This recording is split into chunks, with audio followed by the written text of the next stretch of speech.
हमारे प्रिय श्रोताओं, हम आपको बताने वाले हैं सोमवार व्रत कथा। तो चलिए शुरू करते हैं। सोमवार व्रत कथा। किसी नगर में एक धनी व्यापारी रहता था।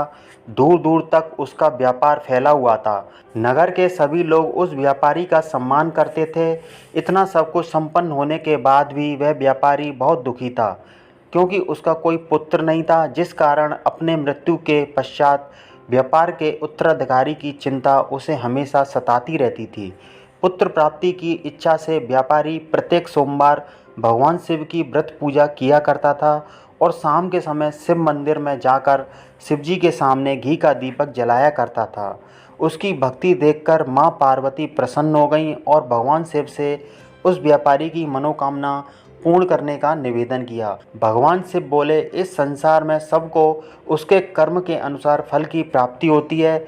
जो प्राणी जैसा कर्म करते हैं उन्हें वैसा ही फल प्राप्त होता है। शिव जी द्वारा समझाने के बावजूद मां पार्वती नहीं मानी और उस व्यापारी की मनोकामना पूर्ति हेतु वे शिव जी से बार बार अनुरोध करती रहीं। अंततः माता के आग्रह को देखकर भगवान भोलेनाथ को उस व्यापारी को पुत्र प्राप्ति का वरदान देना पड़ा।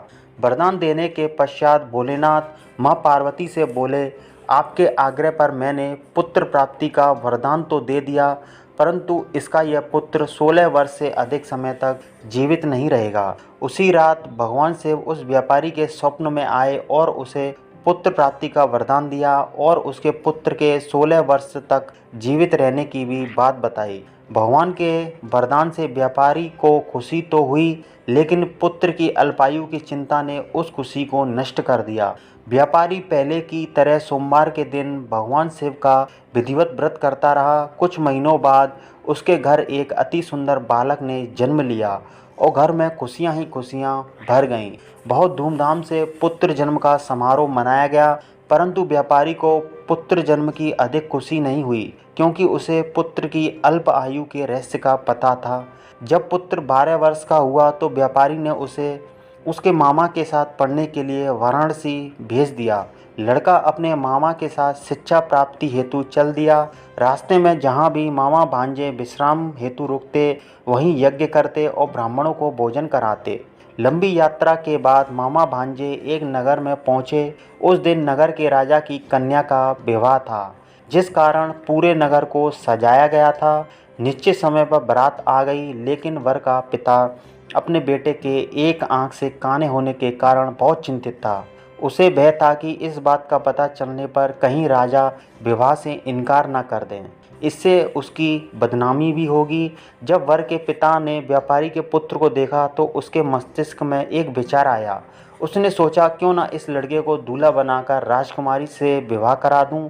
विवाह के बाद इसको धन देकर विदा कर दूंगा और राजकुमारी को अपने नगर ले जाऊंगा।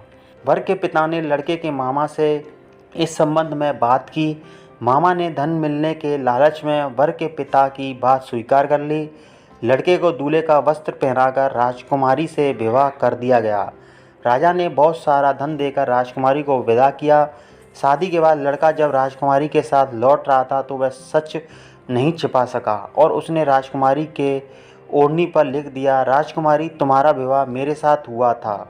मैं तो वाराणसी पढ़ने के लिए जा रहा हूँ और अब तुम्हें जिस नवयुवक की पत्नी बनना पड़ेगा वह कान्हा है।